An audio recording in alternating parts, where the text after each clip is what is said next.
right. We're about to get into this. Let's get it going. All right. Here we go. Another episode. The real deal, we're here.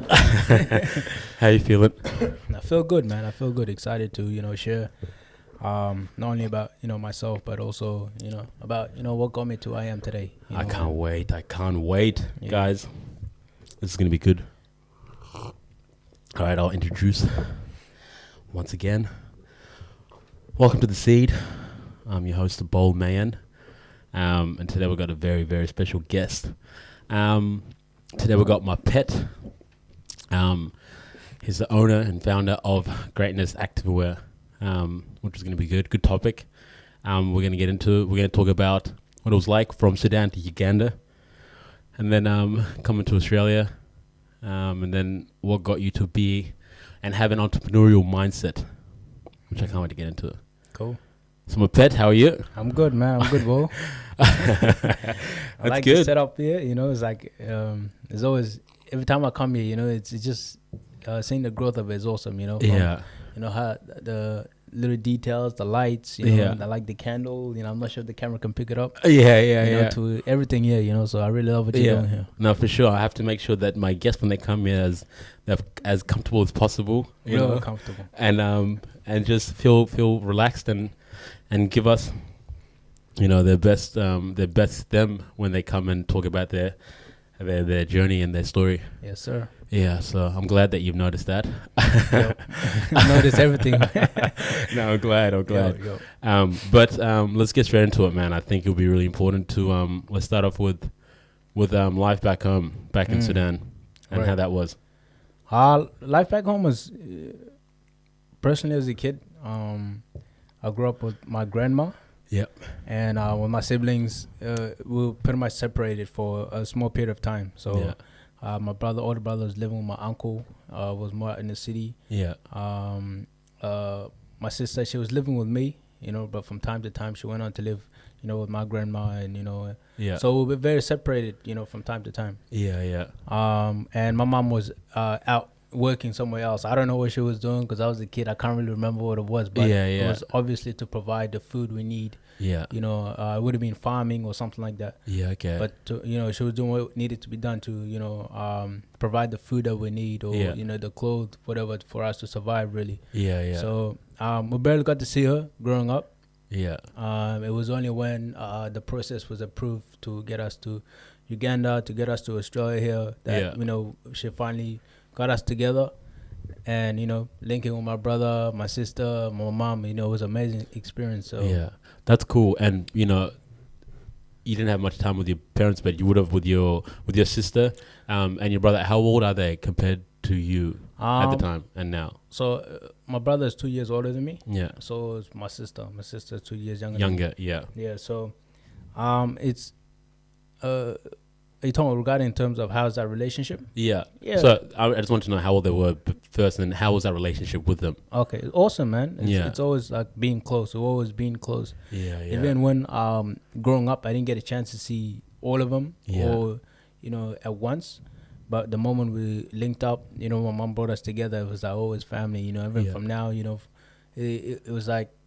It went through hardships together. It went through ups and downs, but we always kept that unity as a family. So it's something that I'm grateful for, and it's something that I want to pass on, later on to my generation. You know? So what was the longest period you had that away from your siblings?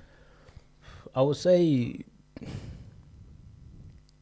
maybe 2 years. Like 2 years. Like when I was born to, I say 4 years old, 5 years old. Yeah. I don't really remember. Maybe I would have met my oldest brother, but I don't remember meeting him. Yeah. So maybe by the time I turned 3 to 4, that's when we got a chance to meet or whatever. Yeah. So what then happens is you guys reunite and then you guys head to Uganda. Yeah. So tell us about that.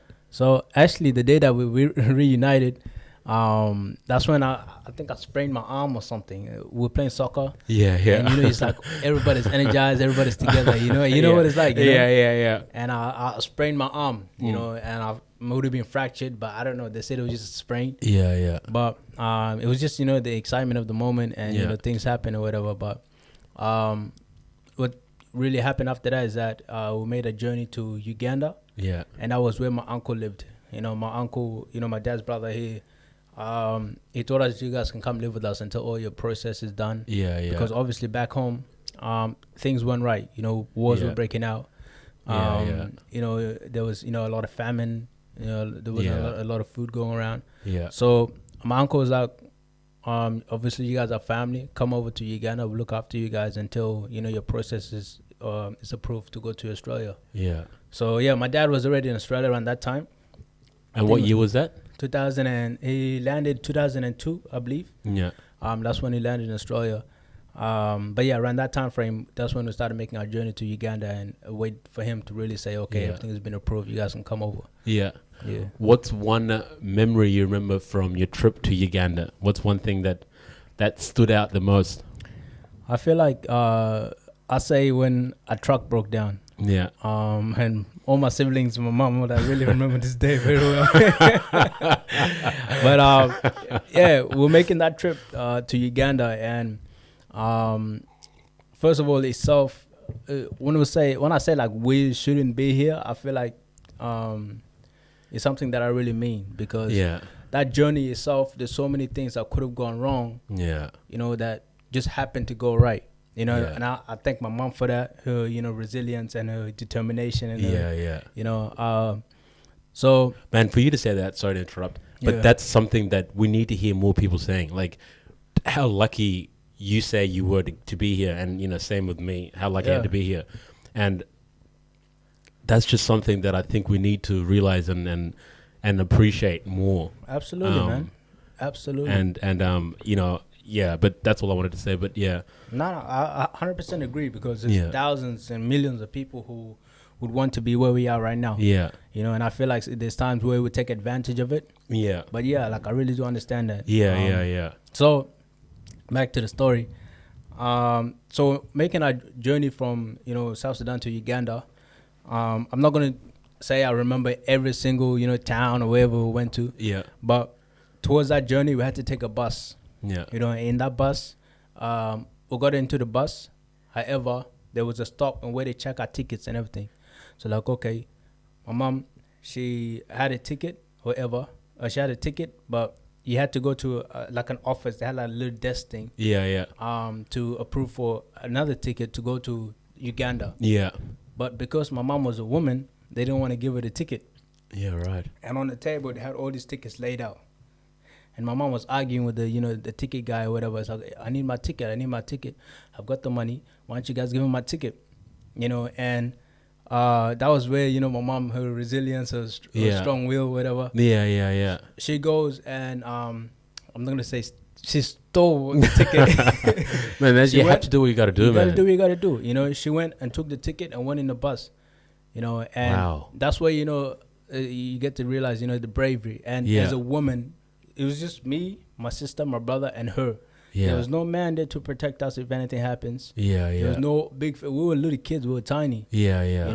We couldn't even do much if anything was to break out. Yeah. So for her to do anything like that just goes to show her bravery and how much she really wants to, take us to where we need to. Because I feel like she had a vision herself, and it was, it can obviously be seen by the way she handled herself. Yeah. How she saw obstacles, but also came up with solutions and did what needed to be done to get us to where we are. And here we are. So and that she would have been thinking about that. Like she would have had a destination. Like no matter what is going to be in the way, we're going to get over that, because I have this vision that I need to get to. I need to get my kids there. I need to give my kids this opportunity that I don't have here. Right on, man. Absolutely. And that just mentality that they have, it's just ridiculous.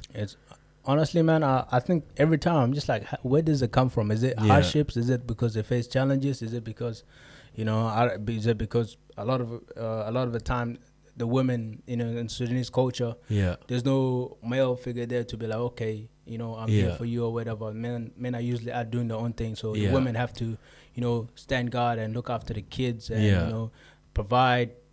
Also protect the times and give them food, shelter, and also at the same time, having to look after the man or whatever. Yeah. So I don't know if that's where it comes from, the mindset. Man, I think it's definitely like seeing some shit there. Like, Yeah. they would have seen some stuff that like that we can't even imagine. We can't, man. Absolutely. Like we are so lucky enough that we grew up here.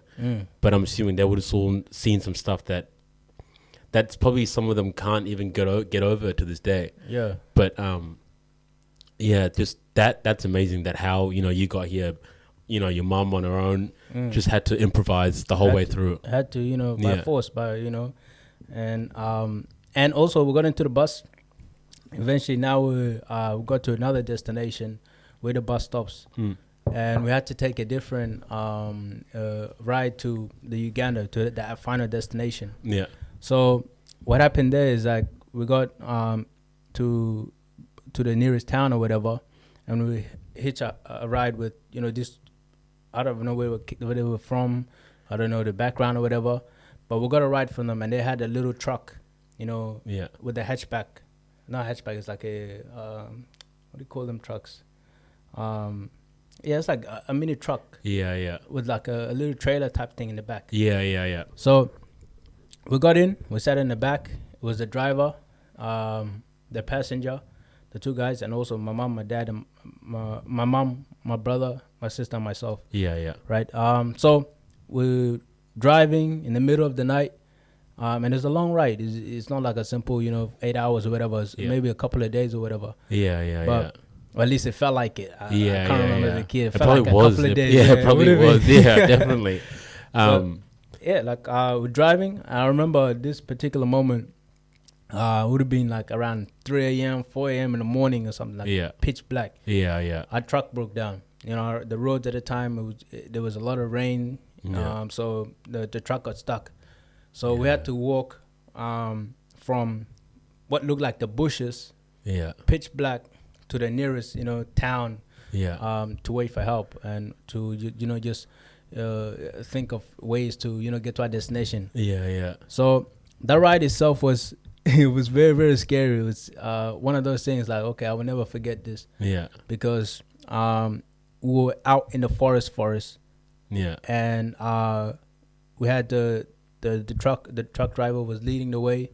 Then his friend was also behind him. And then my mom, my brother, and then my sister, and then me, towards the back. Yeah. And I really, I don't know, man. It's like, that day, I felt like I got like a third person's perspective. Like I got to see, like I can picture that us walking around in a line. I can really, really see that. So okay. I feel like that was one of those moments that really stuck to me. And it's a very monumental moment for me. And I feel like when I say we shouldn't be here, like we could have easily would have been anything could have happened to us. Especially it's the jungle and it's Africa. A lot of stuff happened. Yeah. So anything could have happened to us, And even to have that faith that, you guys will get somewhere eventually. Yeah. And for your mom to be like, no matter what, we're just going to continue walking, whether it's an hour.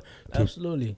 How long would it have taken you? Probably like a couple of hours. Hours, man. And we had bags and everything to carry. Yeah. So it took a long That's time. a strong belief of faith. Yeah. But we got there, Yeah. There eventually. So you got to Uganda. What was there? How long were you guys with your uncle for? So I say with my uncle for about 2 years. Yeah. I'll say 2 years. Something like that. Yeah.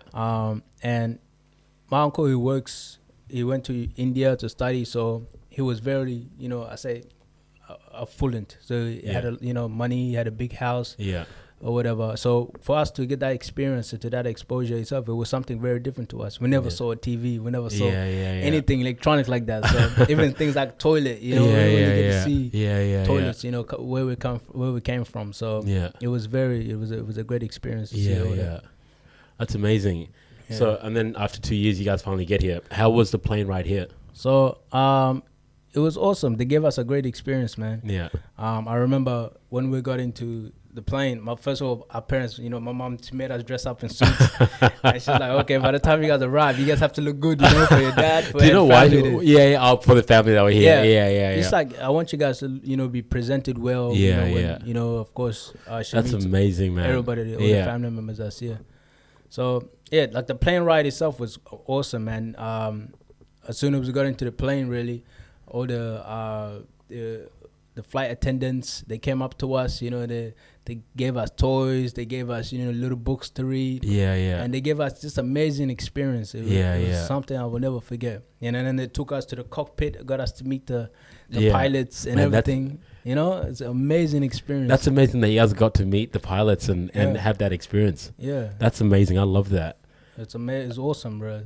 Yeah. And, it's like one of those memories too. It's like, wow, and we didn't really get to see white people like that. Yeah. So for us to be like, okay, wow, these people are nice to us. Very, very nice. Yeah. And we were kids. We're just enjoying every moment. We're getting free toys. We're getting food. We're getting everything. They loved us over there. So it was awesome. Yeah, man. That's amazing, man. That's. Yeah, there you go. And then how was it when you guys landed here? It was exciting because we finally got a chance to see our dad. I met my dad, but then I was too young to remember what he looked like.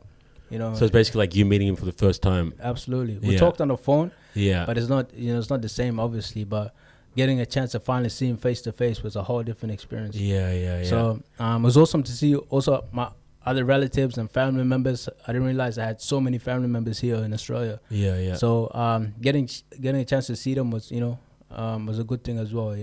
We felt so welcome because we had maybe 30 to 40 people at the airport just waiting to welcome us. So how old were you when you got here? You would have been 4 or 5, something like that. Man. Yeah, very young. Yeah. So and how much family did you have here when you arrived? A lot, bro. Yeah, and even now, like a lot everywhere. That's good. Sydney, everywhere. I got family. Yeah. But you landed in Melbourne. Yeah, I landed in Melbourne. Yeah. And stayed in Melbourne my whole life. It was one of the best cities. So. That's cool. So you land here, you see family. That would have been amazing. And then meeting your dad, that would have been amazing. Where did you guys stay? Did you guys stay with him? Did you guys stay at where did you guys stay? We stayed in Footscray. Yeah. So we had a I don't know if it's a family friend. Yeah. One of my dad's close friend. He got us to stay at their house. Yeah. My dad was staying there as well. Yeah. So we stayed at the house for, I say about a year, I believe, or even way less, maybe 6 months or something. Yeah. But I can't remember the actual how long we were there for, but it was around that time frame, 6 months to a year. Yeah. And we got a chance to see the park. My dad took us to different locations. Yeah. It was like, okay, let us see what this Australia or the Kola Air, what it's all about. Yeah. It really showed us, Melbourne pretty much.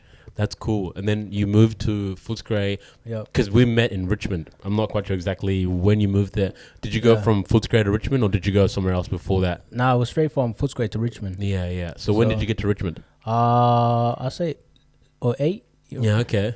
08. Yeah, 2008, I believe. Yeah. Yeah, that's when we went to Richmond. Yeah. I think I got to Richmond probably 2 years before you, probably 2006. Right. So yeah, I've been there for a long time. Probably even earlier. I would say 2006 though. I think 2006. Yeah. But yeah, I enjoyed Richmond. Richmond was hilarious, man. And one thing I realized as well is I think we were the first African generation in Richmond. Like for us, I think the males, like there weren't any other African males around. It was us. We were the first. Ones. Now we've got our younger siblings. My younger brother's growing up there in Richmond now, and there's younger people. But I'm pretty sure we were the first. I could be wrong, but I'm pretty sure. You're absolutely I think we are. We were. We never really had older people to look up to. Yeah. There was nobody there. Yeah. Of course there was like. Of course we had like E-Man and everything, but he's still part of our generation. Yeah. He came the same time around when we came. Yeah. But he was just older when he came there. But we were like, and it was in our group. Absolutely. So we were definitely the first. We were the first generation there. Yeah. I didn't really think of that, but it's actually true. That's it. We were one of the first. Even when we got there, it was a lot of it was Vietnamese. Yeah. A lot of Vietnamese. It was all Vietnamese. Yeah. So it was definitely one of the first. Just African community to land there. So exactly. Awesome. So for you, knowing that now, how was that experience for you moving into Richmond, and then, which was majority at the time was Vietnamese. Yep. How was that experience, and how was it growing up in Richmond? Richmond is, I say, it's a place that really made me to who I am. It's a place that will forever be in my heart. For sure. And a lot of people be like, "What, Richmond?"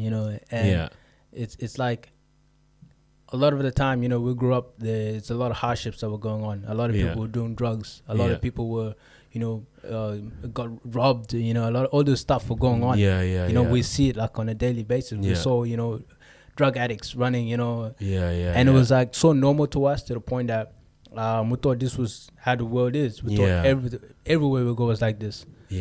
But there was things that I learned in Richmond that are with me today. You know, because that's where I learned self-confidence in Richmond. That's where I learned to, you know, stand up for myself. That's where I learned to, you know, fight, you know, because there's a lot of fights happening. For sure. That's where I learned to fight. You know, that's where I learned to, you know, of course, there's also bad things that I learned from there as well. But, you know, growing up is like everything is like, okay, exciting because you're with your friends. And these are all your friends that are going through the same struggles as you. You know, they may not have the financially, the family are all in the same, you know, bracket. You know, same hardships. And it's like, these are all your friends. And there's no one that's feels like they're bigger than the other. And, you know, that's why we can relate to people who may be 4 years, 5 years older than us. And that's why everybody, you know, Richmond, remember 30 people come down, you know, from the buildings, and it just takes one phone call. Someone will call somebody else. We didn't have phones. We had to go and type the building number or whatever, you know? And, you know, within 10, 15 minutes, everybody was downstairs. And it was like one of the craziest experiences, you know. Man, I loved that whole connection of the youth that were there. We were, and it's funny now because, like, there were so many kids, different emotions, different backgrounds, you know, just everything was different, but the way we made it work was cool. And I think it's just so cool that we just learned from each other. I think mostly that's what that kind of kept us going, is we finally realized that in order to survive, we have to just learn from each other. And adapt to what's happening. Exactly, man. And you know, it's good that you came out who you are now, and I love that, man. And that's why I was so happy that you wanted to come down and join me today. So this is I'm glad you came down. No. But you know, living in Richmond, how was it when you left Richmond and seeing that Richmond and how it is as not what it's like everywhere else? So really, like when I was in Richmond. Of course, everybody's, you know, is like knows each other. You know, there's different level of banter. It's a different kind of culture in Richmond. Or even if you go to Richmond, to Collingwood, to Fitzroy, it's the same kind of culture there. And moving out to the west, when my mom said, "Okay, time, we're moving out," and you know, props to her. She worked, you know, managed to save amount, you know, get a house or whatever. But the moment we moved out, first day that we got into western suburbs, it was like, okay, it's so quiet. Why is it so quiet, you know? Because it's like a lot of it was farms. It was just, you know, a lot of old people. There was no culture. It just felt dead. And, you know, of course, we got there around 6, 7. In the morning, me and my brother decided, okay, let's go, you know, look for the groups. Where's everybody like it was like in Richmond. Like it was in Richmond. That's legit our mentality. Like, okay, let's go. Maybe the basketball court. Everybody be at the basketball court. There's, you know, black people here. So go to the park, nobody. To the park, nobody. You know? They were like, where the hell are we at? And then we meet we meet some black people, but then there wasn't like us. We didn't feel that, you know, level of connection with them.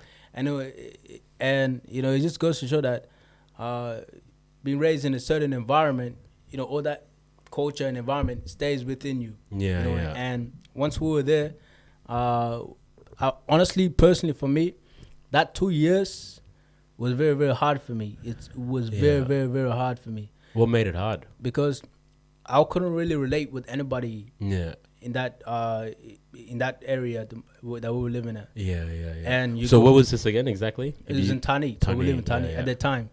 And now it's filled with a lot of black Sudanese everywhere, every corner.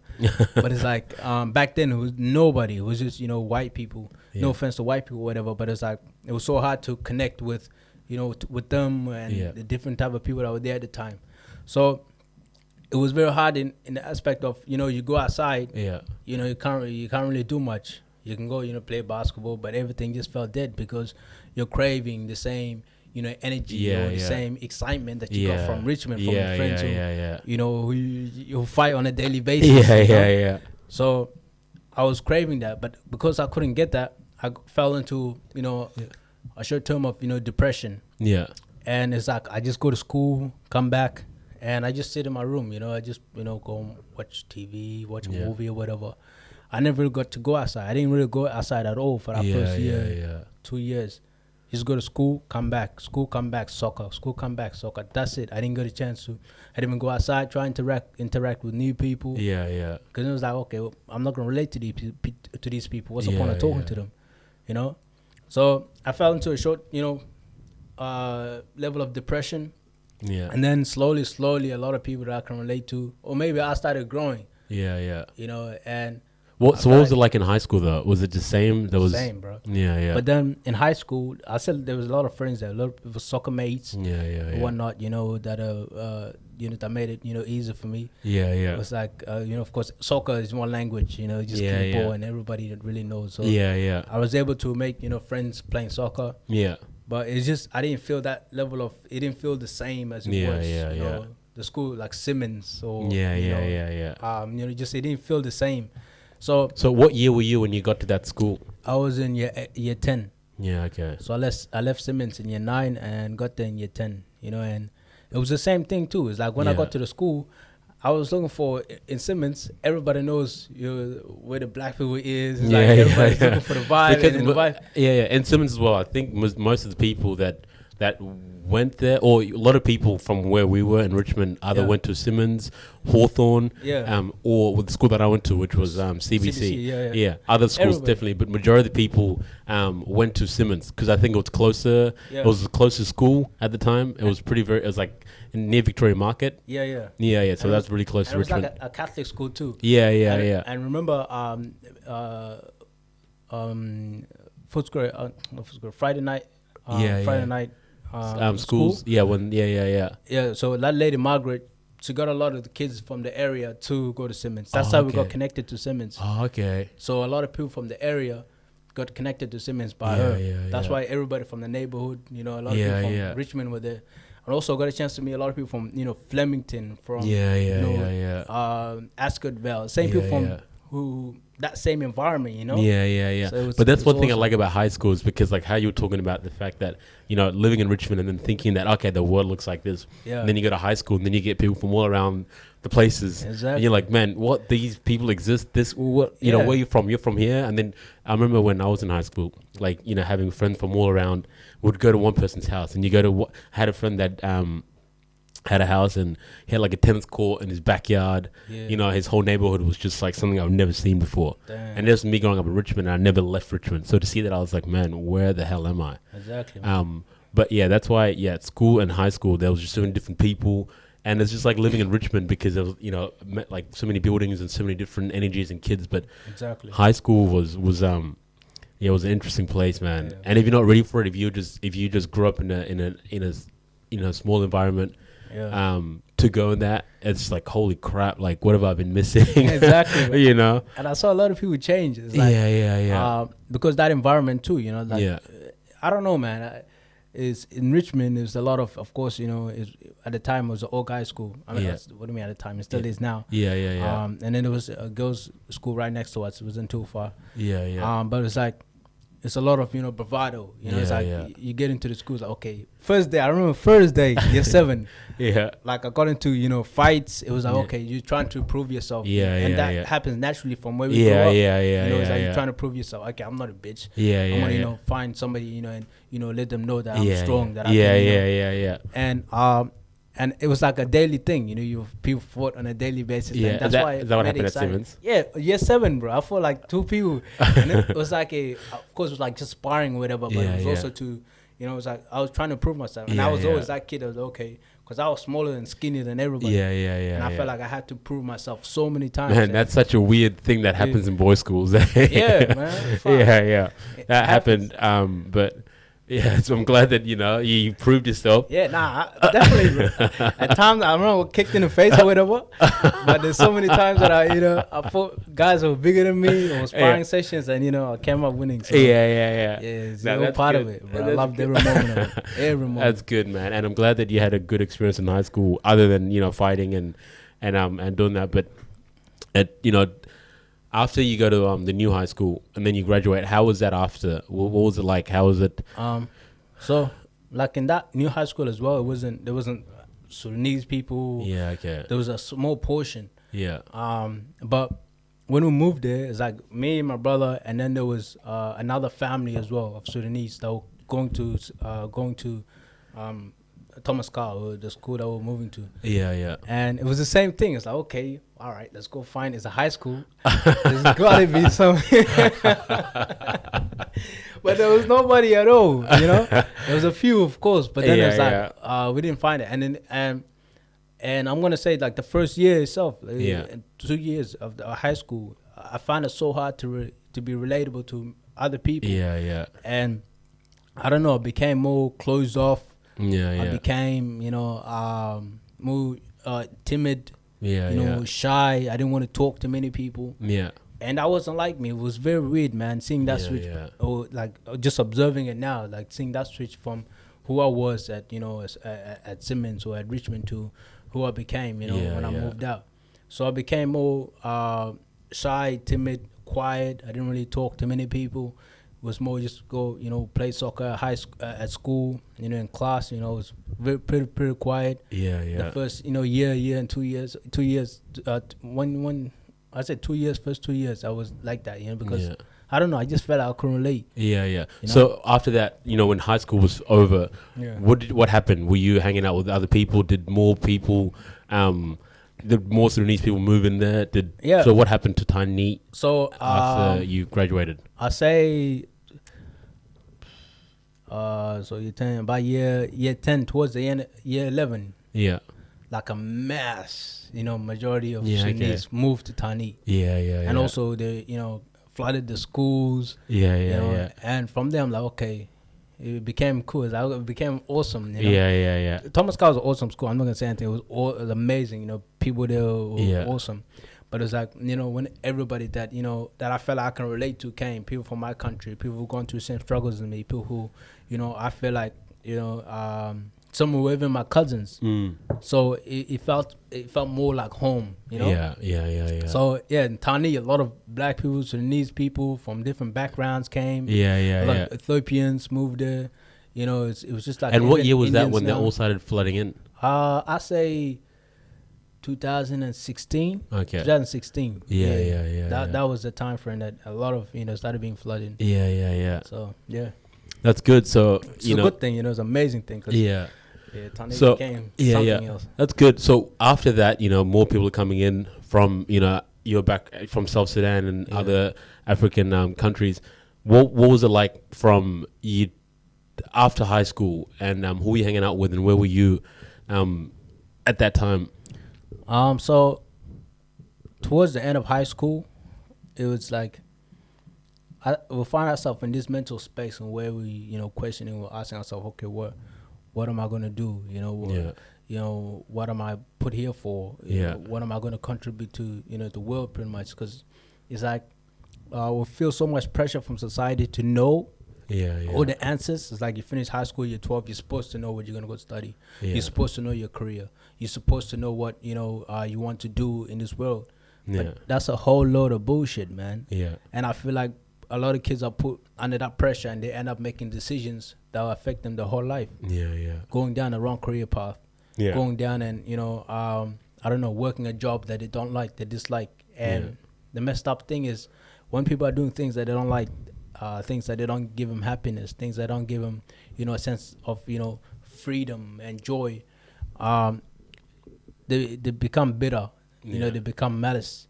And though that is transferred to their family, and a lot of people are finding themselves in that cycle because of bad decisions that they made or pressure that was put upon them in high school by the teachers, by their parents to be, okay, you're supposed to know what you're supposed to be studying, man. Dude, you're about to graduate. Did you know what you wanted to do? Fuck no, bro. Yeah. Fuck no. I had no idea. And of course I told people, okay, man, I was going to study psychology. I'm going to go study business. But deep down, I had no idea what the fuck I wanted to do. And I feel like anybody who's in year 12, like, or year 11 or whatever, like, I know what I want to do. It's a whole lot of bullshit, man. Yeah. It's just and some people kind of say that also just to kind of not get people continuing like to ask questions like, what are you gonna do? And I think it's just something to deflect. It's like, I'm just doing this just to kind of end the conversation. That was me, bro. It was just to get you to shut the fuck up. You know? It's like, hey, I'm just gonna study this. Oh, okay, cool, that's nice, man. The conversation is dead, you know, and you go on to something else. Yeah. So how long from after you finished high school and then you being confused did you then find yourself? And what was it that you found that you were like, I know I love this? So straight after high school, I went and studied, psychology. Yeah. Of course, I like, the human mind and everything like that. But I went and studied psychology, and I was just sitting in class, but like my first, trimester, and I was like, man, this is not it. Like, you just know that feeling inside of you, man. Yeah. And wait, what wasn't it? Like what they were teaching? No, or what just, I was, being there at the time. Yeah. Like, I felt there's nothing wrong with studying or university or anything like that. But at that moment, I was like, man, this is not it for me. I feel like I have to go on a different journey. Yeah. So at that time, I took a break from studying. And, and at that time frame, from, I say, graduating high school to, going to university, there was a form of depression that I felt into. Yeah. Because of course you're like, man, you question everything. All your friends are like going, they're studying what they want to study. Yeah. Or it appears like that's what they want to study, and you're like, man, how do I not know exactly what I want to do? But I knew deep down I wanted to own something. Yeah. I knew deep down that I wanted to make an impact in this world. Before we go into you then knowing you own something, so when you were feeling depressed, was it because other people either they actually found what they wanted to do, or they were just pretending like they knew what I wanted to do? Was that what made you depressed? Like, maybe people are doing something and I'm still not sure what I want to do. Did that kind of get you? It had nothing to do with anybody else. It had everything to do with me, because I felt like I was questioning myself. I doubted my abilities. I doubted everything about me. Yeah. And that's why just a conversation where I'm not going to go back into Richmond or whatever, but who I was back then was way different. It's And I'm assuming because you would have lost yourself to the point where, like, I don't know who I am anymore. Yeah, absolutely. Yeah. And it's like, we'll put on coats, we'll put on masks, and, we'll start pretending to be somebody else.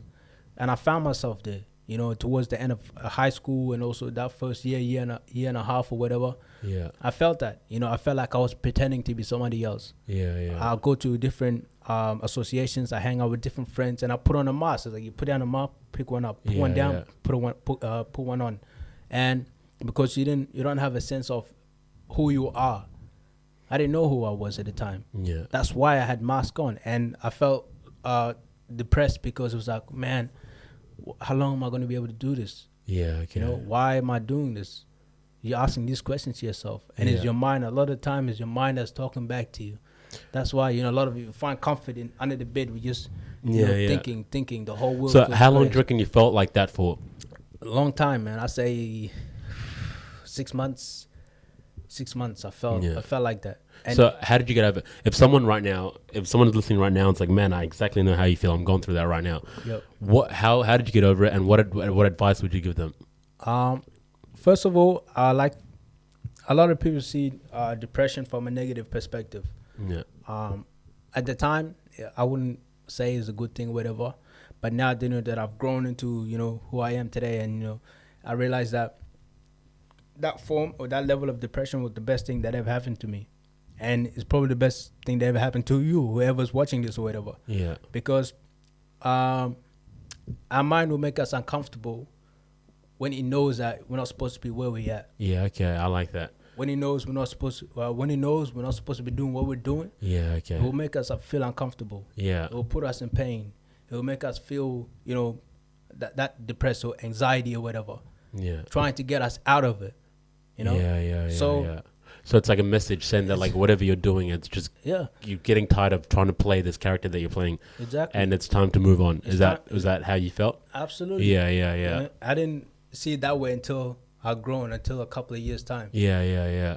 And I feel like if you're going through it now, first thing you have to do is acknowledge it. Yeah. Know that you're going through a depression. You know that you got to know that you're not okay. It's like, it's all right to not be okay. It's absolutely all right.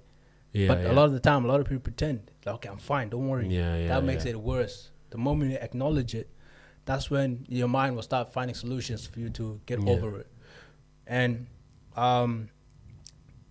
during that time frame, that's where, I got a chance to, I was hanging around wrong people at the time. I'm not gonna lie, like people who I felt like I wouldn't say they were wrong people, but there were people who were going through the same shit as me. But they didn't know how to deal with it, and they wanted to play a character that, like, yeah, I'm fine, and I'm just gonna deal with it by, doing either stupid shit or just like not dealing with it properly. Absolutely, and because they don't think properly when they're not dealing with certain things properly. Absolutely, yeah, man. yeah. And this is where alcohol comes into play. Yeah. This is where people start smoking, whatever. Yeah. Because it's like, okay, I don't have to deal with that. I'm gonna find narcotics, or I'm gonna find alcohol as a way to pretty much drown myself. Yeah. And I just found myself hanging on with the wrong crowd of people who weren't adding any value to my life. They were pretty much just there.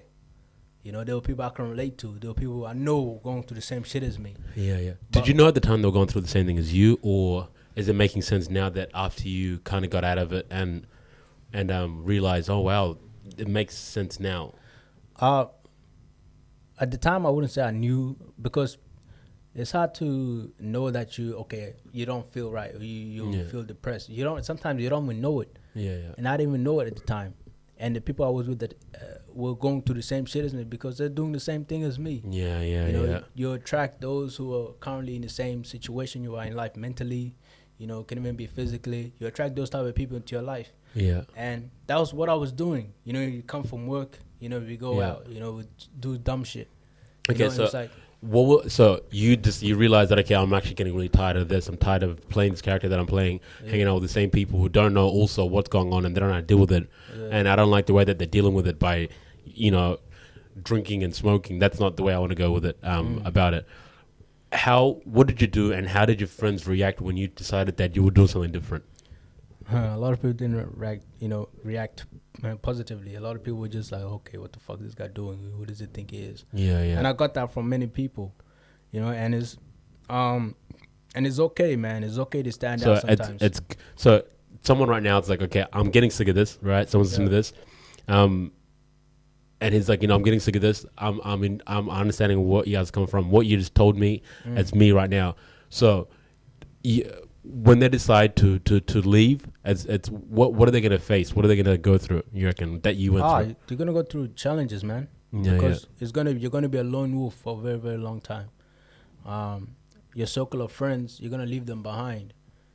And it's not about leaving them behind. So it's like sounds very negative, but you're just moving on. Yeah. It's not like you're hating on them. Yeah, I still love everybody that I've met throughout my whole life.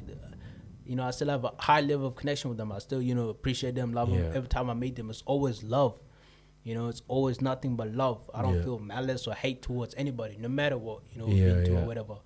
I just have that. I don't have that level of, hatred in my heart. I can't hold, grudges or whatever. Yeah, yeah. So you're going to face that.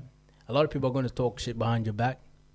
A lot of people are going to be like, okay, why is this guy trying? Who does he think he is? Wanting to grow out, wanting to be ambitious, wanting to, make a difference in this world, wanting to impact. Who the hell does this guy think he is? You're going to get a lot of that. Yeah, yeah. And it's natural, man. But,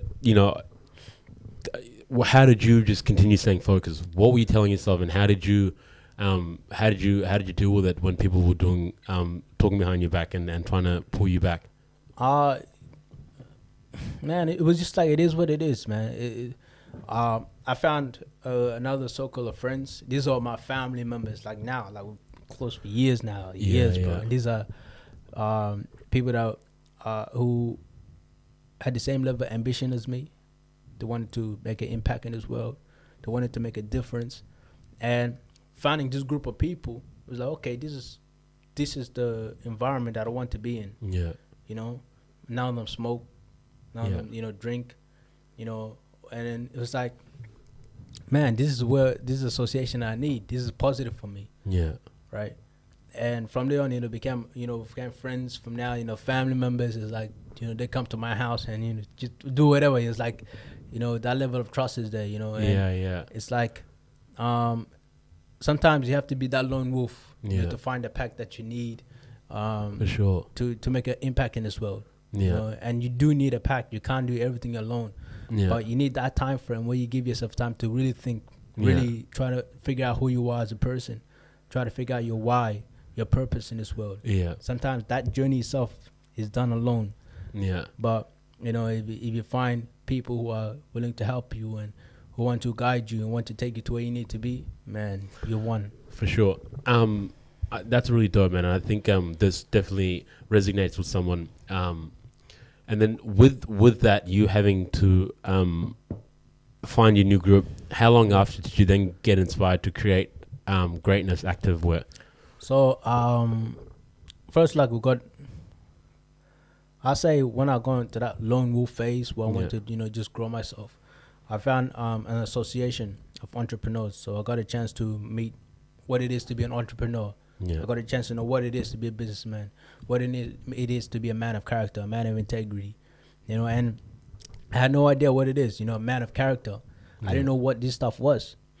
But because of my level of mental ambition, it was like, a friend of mine saw that, like, okay, let me come introduce you to these people. Yeah. And they introduced me to entrepreneur couple who were the exact replica of what it is to be a person of a character, a person of integrity. Yeah. What it is to have a good family life. Because if you look at us, our culture, we don't really have that family life. Yeah.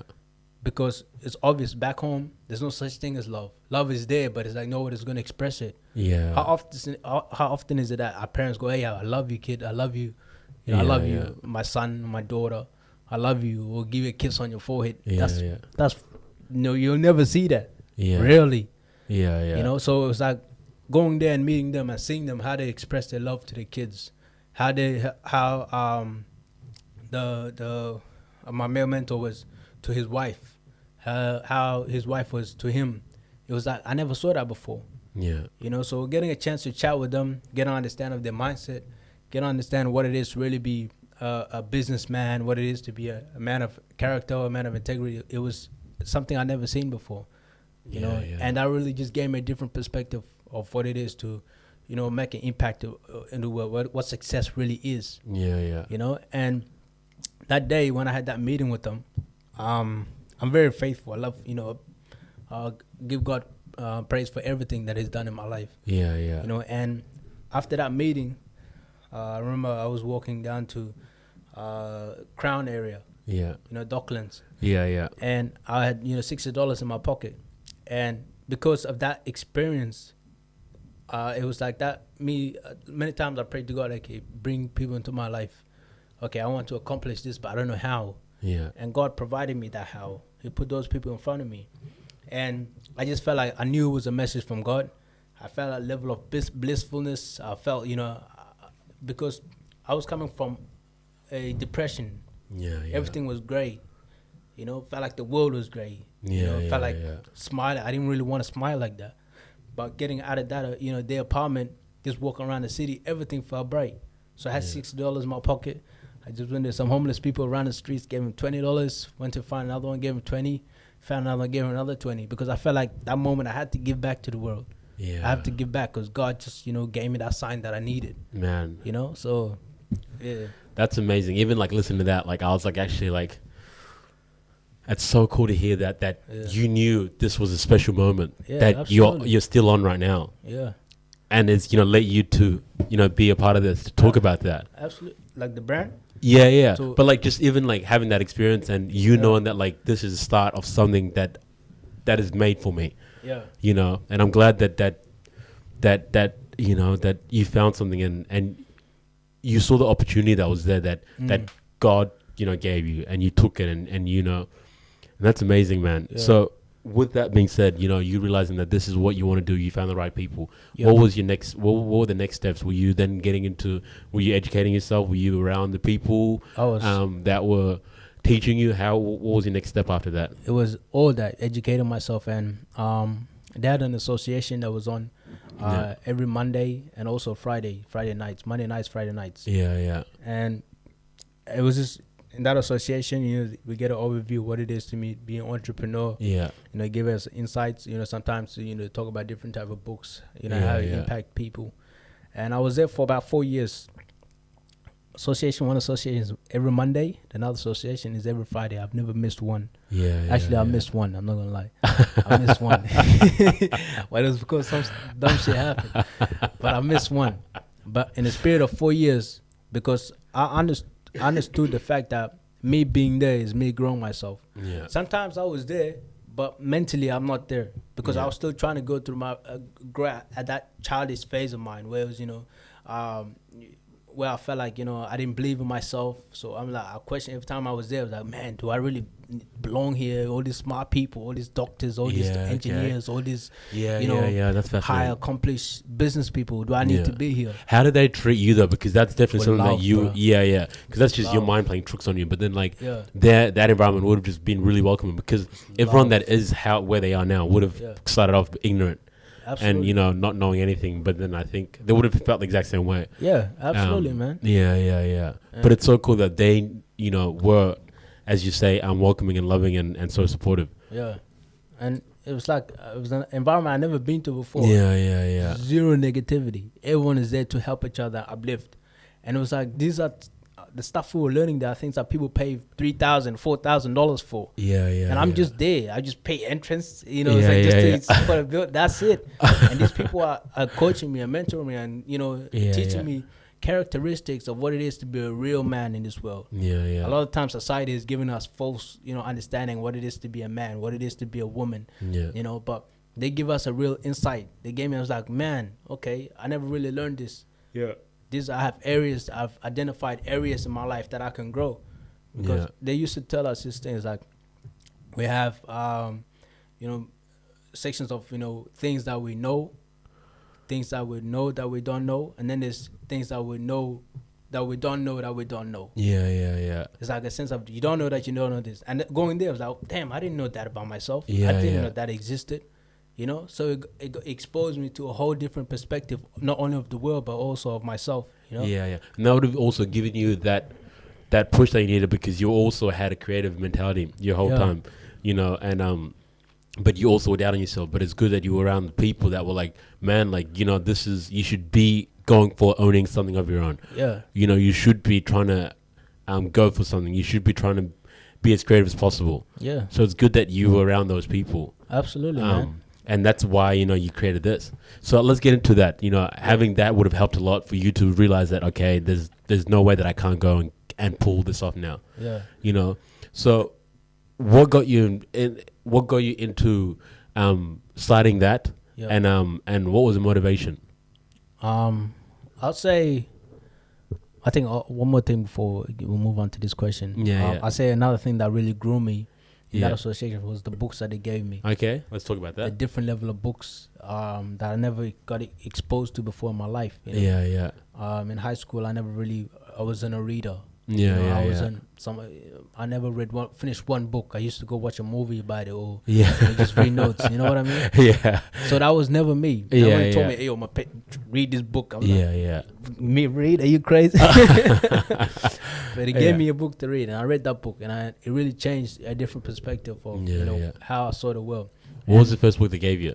The first book they gave me was Business of the 21st Century, and then The Compound Effect. Yeah. And it was like, reading those books, like, man, I never really, saw the world like this. Yeah. And then from there, they gave me books. And then from there on, I developed a passion for reading. Yeah. One thing as well is when I kind of got into it as well myself, I always thought that books were given as a punishment. Facts, bro. You know what I mean? I actually literally, because in high school, I don't know, I think I just wasn't, paying enough attention or just wasn't focusing as much. So I didn't really like high school as much because I was too busy trying to be a class clown. And that's what I thought my purpose was, just to be a class clown and not worry about whatever. But also I think maybe the books that we were given weren't something that I was interested in. So I probably seen that like I couldn't read or I just didn't even care for it, which I didn't care for it, but I think it just made me look like I couldn't read. Thanks. But then what happens was I think, reading biographies, after high school of people that I really admired and realizing, oh wow, like this is actually an interesting book. Like books actually very interesting, and I'm reading someone's life, and there's all types of books, but it's just important to find the book that's for you. Yeah. And that's what kind of got me to love books again. Absolutely. To love books for the first time. But it's cool that you've had that same shift with books and all that. So it's cool that you read that book. What was what other books did you read? So I read many books, man. It's I say my favorite one is called Mindset. Yeah, okay. It's by a psychologist called Carol Dweck.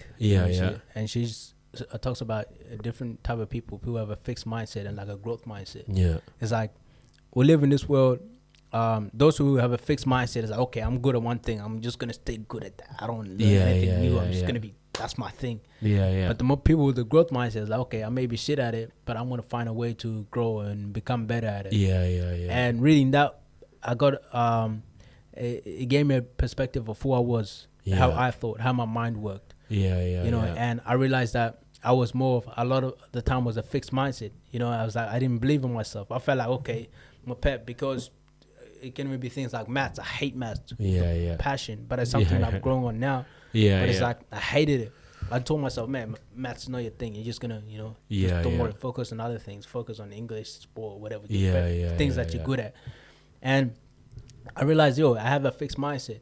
So reading that book gave me a chance to really, try developing and that give growth mindset. things a chance. It's a growth thing. You can grow, man. It's your mind. There's a whole concept called neuroplasticity, and your mindset has the ability to create new neurons, neural pathways to in which you can develop new things, a new way of thinking, a new way of doing things, So a lot of times we feel fixed, like, okay, this is my thing. No, your mind is, powerful beyond measure.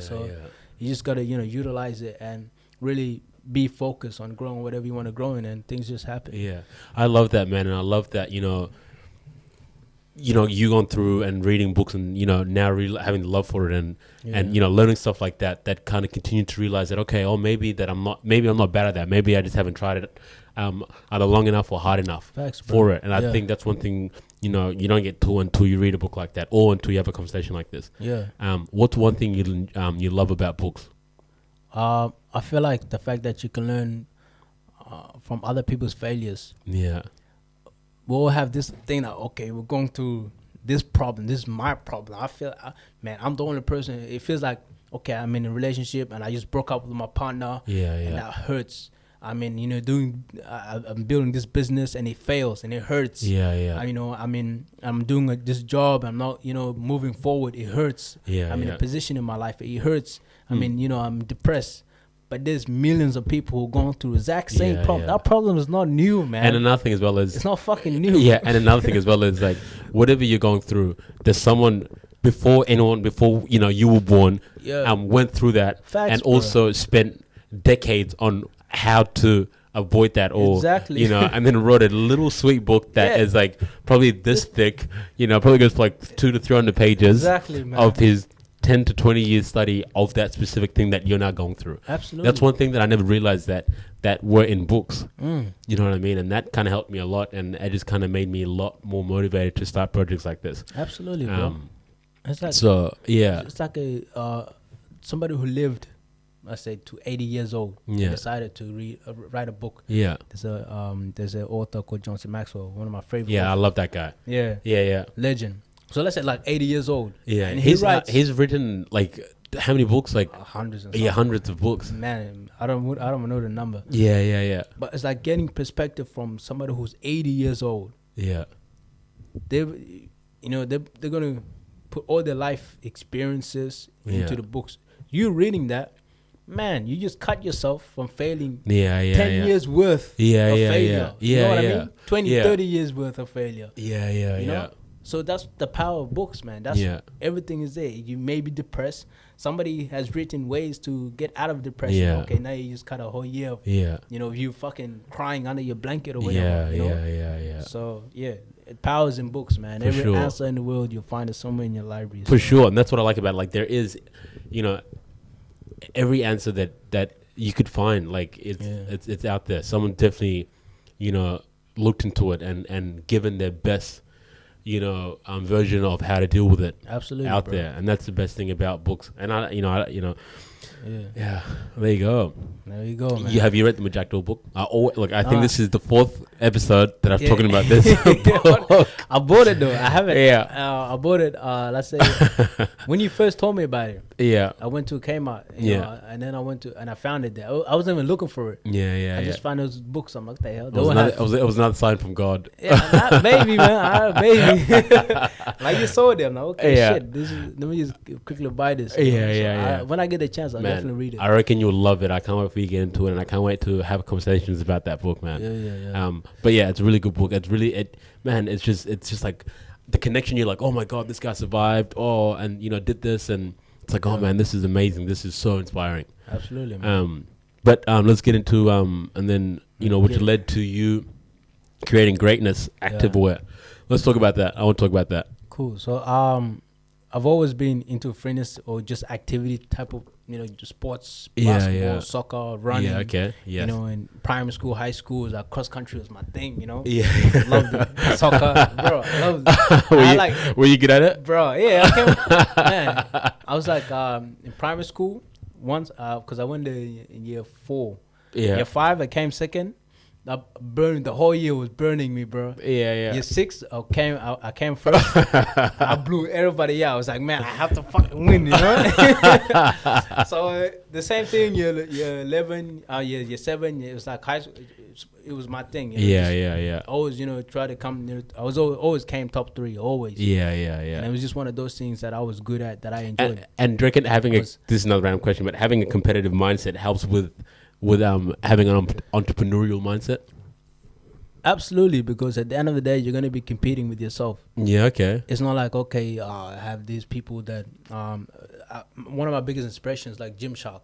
Yeah. It's an activewear apparel. Yeah, I know. Yeah. LSKD. It's like these guys here, it's not like, okay, I'm going to build bigger business than them. It's like, okay, these guys are doing, what are they doing that I need to be doing? Yeah. How can I grow from within to the point that, I can be as big as them? Yeah. I don't see them as the enemy. I don't see them as competitors. Yeah, okay. I see them as people who I can learn from. Yeah. So that level of competitiveness, it's inside me. So I look within, like, okay, right. I should be doing something every single day that will get me to where I need to be. Yeah. It's not like, okay, I need to look to my, it's like, this is example, horses, when they're racing, the guards they have in their eyes is not to protect them from dust or whatever. It's so they don't look at other horses. Yeah. Because the moment they look at the other horses, they're gonna lose their rhythm and get distracted. Yeah. So it's like I just find myself being focused on myself.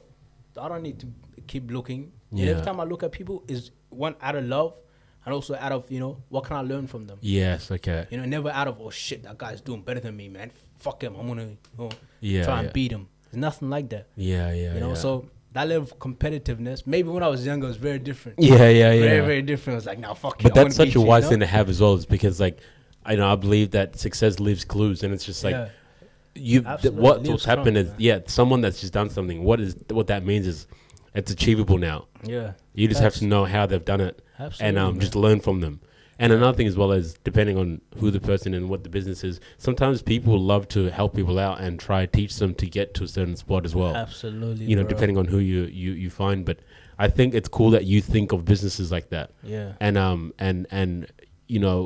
not saying competitors, but people in the same field doing the same thing. Yeah. It's cool that you have that healthy mentality for it. Exactly. Because that's something that what you're doing is you're just blocking off I'm not gonna listen to whatever you say, because we're not on good terms. Exactly, bro. So it's good that you're open to learn. Yeah. I'm a student, bro. I'm more. A lot of people teach me. They say and they ask me questions. What can I do? Whatever. A friend of mine was telling me, man, what should I invest in? Like, dude, I don't know anything. Man. I'm still. When I get there, I'll tell you. Right now, I'm just in that phase of growing. I'm not gonna talk about anything I don't know of. The reason we can talk about books so passionate is because we're going through it and how it helped us. Somebody comes to me, what's this NFTs thing? I'm like, dude, I'm not there yet. I haven't even bothered to even try. Look into it. But then it's like finding that thing where you're like, okay, I can grow in this. Yeah. And when it comes to this activewear thing, these people are the people that are they will have interviews like this Yeah. on YouTube. Every night, bro, I'm obsessed with learning and trying to better myself and trying to, learn something new. Yeah. Every single night, I'm listening to one of the you know what I interviews. like about that is even someone who's like, look, maybe I'm not ready to read books at the moment. I can't read books yet. It's also good because YouTube's also just got everything there Everything as well. is there, bro. So it's good to just like try or just I think my favorite stage was trying to figure out what I might like. I think that was fun because you're just learning all these random things and that should be fun as well. I think people try to figure out what their purpose is and then they give up because they're like, oh, I haven't found it. This is my second shot. I'm trying this on. I haven't found it. That should be the fun part. I think that's, the fun part. It really is. And sometimes, you find it easy. Sometimes it takes longer, but that should also be fun. But also, that's why it's good with YouTube because you could just watch little things of something that you find interesting, and then when you do find something you like that's interesting, you then could just watch that constantly, learn from it, and learn and learn and learn. Yeah, that's what you're doing now, which is so cool. Absolutely. But yeah, I think I hope people are taking advantage of YouTube and if they're not reading books, but just taking advantage of YouTube as well. Yeah, all the information is there, bro. Yeah, Everything is there. Yeah. But I've learned one thing to have the knowledge or whatever, but it's another thing to implement it. That's the hard thing about it. Yeah. And that's where wisdom comes from. Yeah. Wisdom comes from the application of the knowledge that you've learned from the books, from the videos or whatever. Yeah, let's talk about that because you do have this thing. You got merchandises. We went and had a day where we went and did a session one Saturday. I think it was 2 weeks ago. We had a session at Footscray Park where you had people from the community or people from the team, the Greatness Activewear team, that came down and put on a really cool event. So you are doing things. You're making moves. Right. What advice and how did you? Well, let's go with how did you start putting in the work to get to the action? If someone right now is in a position where like, man, I got this idea, but I'm afraid to pull the trigger.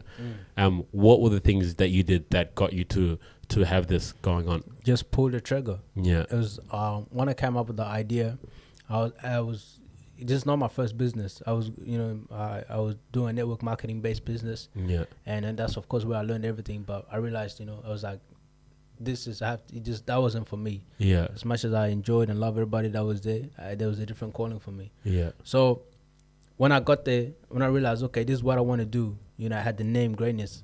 I told myself, man, it has to be action. Yeah. Because that's when I started trusting my instincts. And I feel like if you trust your instincts, you can never go wrong. It doesn't matter if you start a business and ends up failing. That business that you fail in or whatever it is that you failed in will take you to where you need to be, will take you to the path that you need to take to.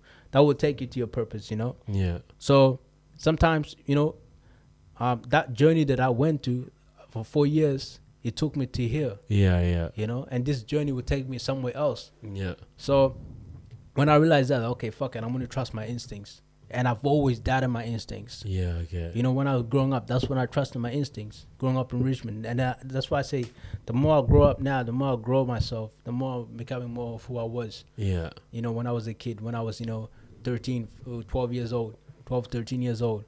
But I started trusting my instincts. So I'm like, okay, fuck it, I have the name. Let's go, find, let's go find what are the steps. And of course I went, did some research. Yeah. The first day, got the logo made. Then, the next day, within the next week, I got an idea of what I want to do, what I want the business to stand for. And what do the business stand for? It stands, personally, is for people to live just a life of doing what they want to do in this world. Of pushing themselves, of just persevering. Yeah. Being focused. It's like, and that's what I really want to put in the business. I want it to be seen. Community. Yeah. It's like passion. That's what I want the business to stand for. Yeah. Which is why this is something I'm passionate about. I enjoy fitness. I love it. Every moment of it. From walking into the gym to walking out to interacting with people. I love every moment of it. So if I can create that experience and give it to people, not only will they be able to live a better life, a healthier life, they'll be able to, meet new people in the gym. Yeah. They'll be able to, find passions that they love. I love that, man. So that's what I wanted to capture in what Greatness Activewear is. you know. So I just started pulling triggers, man. So okay, I didn't that time I didn't have savings or the amount of savings that I needed to get everything sampled or for bulk orders. So I'm okay, shit. Now I've ordered down a few samples. I have an idea of what I want to order in bulk order. Second thing, I was like, fuck, how am I going to get the money together? So at the time, it was during lockdown. I did DoorDash. I also worked warehousing. And also, I was hustling Centrelink. Yeah. I hustled them hard that time, bro. Because, I got a chance to take advantage of some of the grants that they were doing. Yeah. So it was like, okay, I'm going to do whatever it needs to be done. And I needed to raise about $6,000 or $7,000 within a time frame of 2 months.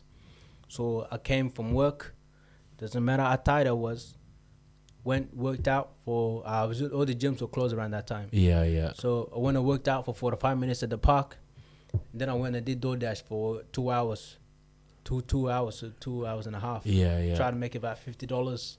Yeah. And then I'll go home, do what I need to do, talking to different suppliers, then sleep. And I do that every single day until I managed to acquire the exact same the amount that I needed. Yeah. And then I'll just pull the trigger again. Boom, what do I need to do next? And it was just my instincts. It was just like, okay, this is what you need to be doing. Okay, I do it. Boom. How did you feel when things were moving? Were you like, man, this feels good? Were you doubting yourself at the time? Were you like, nothing is gonna get in my way now? This is what I want to do, and this is what I'm gonna go for.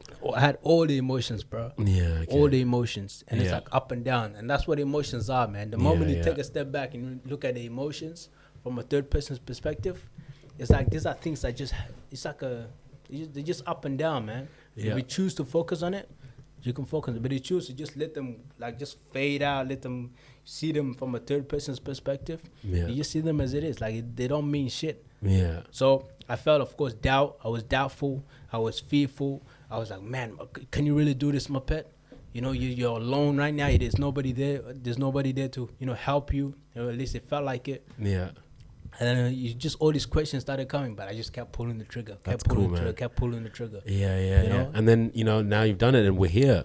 Yeah, we're here, man. Just the Genesis stage, bro. Yeah. So but it's so cool because, talking about making the moves and doing stuff, that's so cool. And it's good because, like, even when I came down to that event on Saturday, I loved the energy that was around and just the people that you were with. And it was just so cool. Right. Yeah. But, man, I think that's really cool. And I really hope, what you said, someone's probably gone through, that phase of like, I don't know if I should pull the trigger or I don't have enough money. It's cool that you just tried whatever you could to try get the money for it. Yeah. It's like, a lot of the times we tell ourselves, man, we're not enough.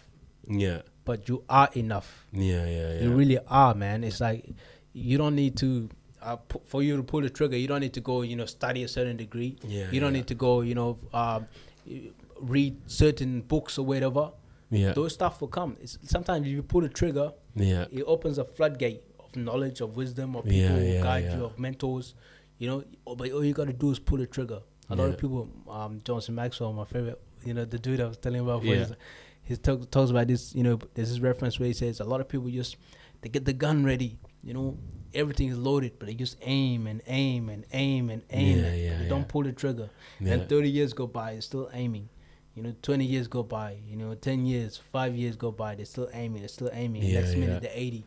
And then they're in deathbed, like, fuck, man, I should have pulled that trigger. You don't want to be that person, Man, it's so cool. And so with the name, where did you get the name from? To be honest, I've always had the name. I just didn't have it spelled like that. Yeah. My first initial plan was to, I knew I wanted to open a gym. Yeah. That was like the thing I had in mind. It's like, do you still have that in mind? Of course, bro. Yeah. 5 years from now, even less than that, Yeah. But that was what I wanted in mind, is like greatness. And then one time I was just in the shower, and it was one, on Sundays is where I have, my... That's when, before we, I think a lot of people, a lot of great ideas come from the shower, man. It's either fucking the toilet or the fucking shower. That's it. When you're taking a shit or washing yourself. One of them, bro. Just... If your idea hasn't come yet, just take longer shit. Or longer showers, I'm telling you, it will come. They will come. That's advice, guys. If, Yeah, bro, if it will no fucking ideas are come. coming out, take longer shits Yeah, or take longer showers. it will come, bro. It will come. That's the greatest advice.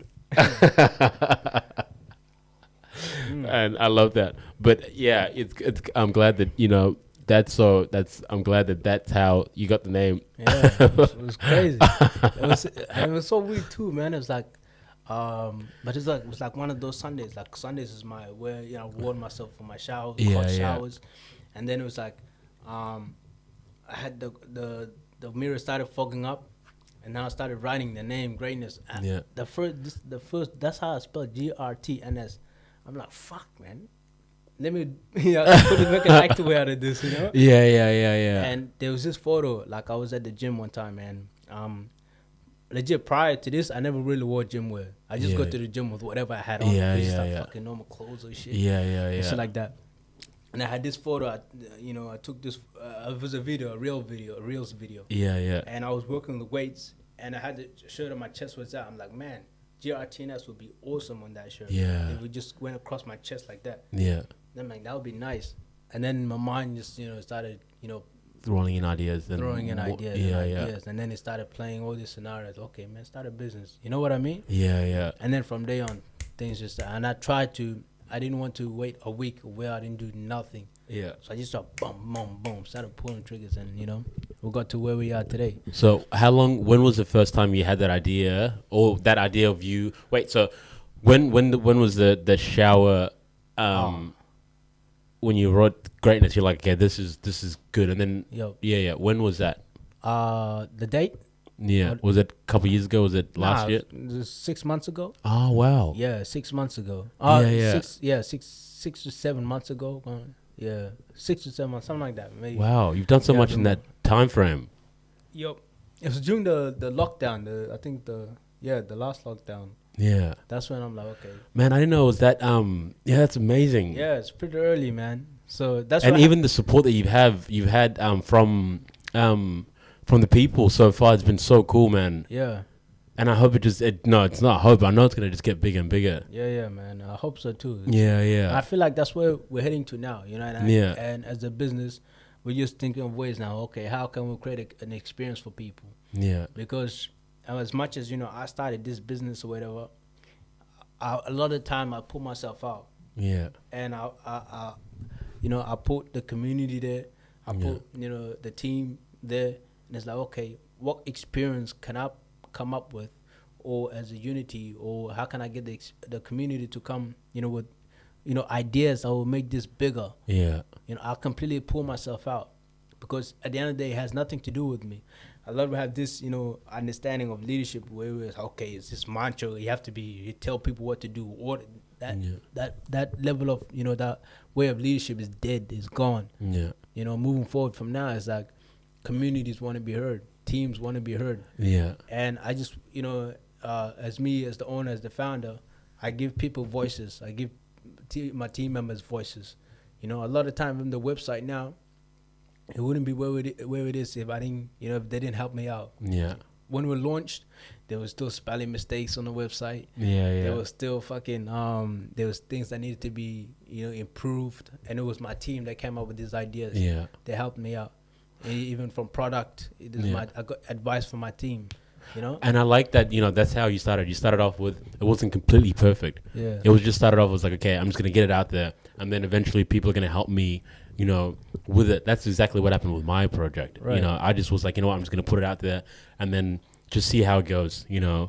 See slowly how it goes. And still, this is 4th episode and I'm still figuring out how it's going. But I was just like, I really want to get this project out. I just want to talk to people and listen to people. Yeah, and you're pulling triggers. Yeah, That's exactly. And then, that's all I did. All I did was like, just go. I didn't look back. I just was just tunnel visioned myself to just get this project done. And then this is, we're here now. Absolutely. But it's cool that, you had the same mentality and 6 months time frame to now. That's amazing. I didn't know it was that. Yeah, with 6 months, I'd say, Yeah. But that's how you could, that's how you could tell, like, man, within 6 months, you could achieve so much. You can achieve a lot, bro. And I can't wait to see where you would be at the end of the year as well. Facts, bro. Yeah, I can't wait, man. I think, with your pace and the drive and the fuel that you have in the jetpack, I think you've got you've got the right energy, and you've got the right team, and your head's in the right space as well. Absolutely, man. Yeah. So what do you reckon is next for greatness So for greatness itself, our main goal is to be like an iconic brand for Australia itself. Yeah. There's a lot of, of course, clothing brands out there, fitness brands, and within the next 2 years, we're going to bring something to the table that's completely different. I feel like it's going to change the game in what it is to wear activewear, what activewear really is. Yeah. So within the next year or two, we will provide that. But that's our main goal. Our main goal is to provide experience for people, to build a community that's passionate, that's loving, that's challenging themselves on a daily basis. That's our main goal. Yeah. And if we do that, I feel like we can achieve that goal and being an iconic, brand for Australia. Because we'll see even like Gymshark, that's UK. Massive. America has Nike, but Australia, we're still waiting to build that. And I feel like if we continue doing what we're doing now, if we stay as learning, as like with the learning mindset, if we continue to trust our community, love them, and make them feel heard, man, greatness, there's no heights that we won't reach. Yeah. And that's for sure, man. And I can't wait, like I said, to see what you guys will come up with, at the end of the year, right. And also what you guys got planned for the future as well. Yeah. Man, I can't wait, man. Absolutely. And it's been good, and glad that you came and shared with us, what it was like. Love, man. Throughout your whole journey up here. Yeah. But man, it's been really cool, man. So with greatness, how could people find greatness, and where could they find you? You can find our website at greatnessactivewear.com. Yeah. And also you can go to our Instagram, which is just Greatness Activewear. Yeah. Also our TikTok, Greatness Activewear. Yeah. And just like, share, and also be part of the community. We have a lot of events that will be coming up. Yeah. And just that's how we're building that community. If people are just coming together and enjoying what fitness is all about. Yeah. Fitness is not just about fucking. Of course, it is about going to the gym, getting jacked, looking good or whatever. Yeah. I had some of the members of the team, they're correcting me like, nah, that's what it's about. It's a partially, but at the same time, it's massive. There's another big part of it, which is to it helps with depression. It helps with anxiety. It helps with people who may be challenging. Sometimes you go to the gym and work out. It's like, okay, that was a big challenge that I just accomplished. Yeah. And during the events that we hold, we have people of different fitness level, man. You don't have to be some, ripped athletic dude or girl or woman or whatever. You have to, to be there. You just have to be somebody who wants to, better themselves. Yeah. We'll have different levels of fitness. You don't have to be, and we understand that before being in that journey where, we at the beginning, we don't know what we're doing at the gym. We don't know what workout we're doing, and we feel awkward and stupid. We've all been there. And if you're somebody who wants to start working out, come join one of our events. We have amazing PTs who will be there to help you out. For sure. The community is there that will encourage you and empower you to just move forward and challenge yourself. And you'll be happy after. And I felt really welcome when I went there. I didn't know anyone other than you. Other than yourself, and it was so fun, and I still after that day I'm still connected with the people that I met there. It's been so cool just sharing social medias, and like just being able to still be in contact has been really fun. Exactly. That was so fun, and I can't wait for more, honestly. I hope you guys try to focus on that as much as possible, because I love to have more of those on. Absolutely. And it was so fun, and it actually gets you doing stuff and working with each other, especially with people that you never met.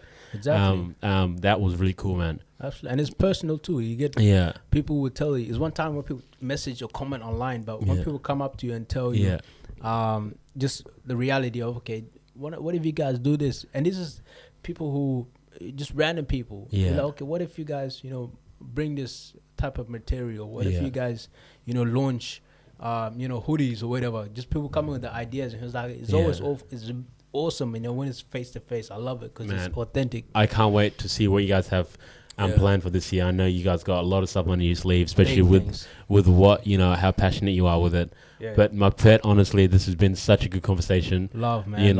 I really enjoyed the conversation.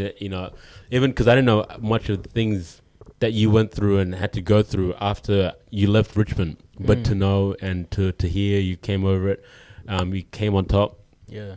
And to see you doing your own thing and, you know, starting your own project, man, that's really cool. And I can't wait to see, you know, what else is there for you guys. I appreciate you saying that, man. And this is soft. The platform that you build it, you have no idea how it's gonna help, you know, the people. It's like just inviting people here. Yeah, you will be impacting thousands and even millions of people. For sure, man. I hope that's the goal, man. That's I see you going there as well, because you're doing what needs to be done. Yeah. And you're not just talking about it. Yeah. Which is why, you know, when you told me, like, okay, I've done this. That's what made me, okay, let me come, you know, and have a chat with you. Yeah, because, you know, your family at the end of the day, and you're somebody who's passionate, has the same goal as me, your mindset. It's like, okay, hey, this is somebody I can work with. So you having me here is a privilege, man. It's something that I would, you know, feel grateful, you know, to be part of. We're both in the genesis stage of what we're doing, but for sure, 5 years from now, man, who knows? Who knows? For sure, you know, man. I'm so glad. And another thing as well is, like, I've been telling a lot of my guests that I've had, because the people that I've had so far are really close to me, and I know that I'm gonna definitely have you on the show again. Yeah. And we're going to be sitting down and be like, man, remember the first episode that we had together, which is the 4th episode. And I can't wait to talk about that on our next sitting. So I can't wait, you know, for that to happen again. But, you know, for now, it's been really good. It's been really fun, man. Absolutely. Thank you so much for joining me, man. And thank you for having me, man. Thank for you sure, always, man. And thank you to all the listeners who've made it this far. Love. And anyone that's watching. Let's hope it's not just one person. No, I hope not. Yeah. So. But once again, guys, thank you guys so much for joining us. We are out. Love. Peace. All right, man.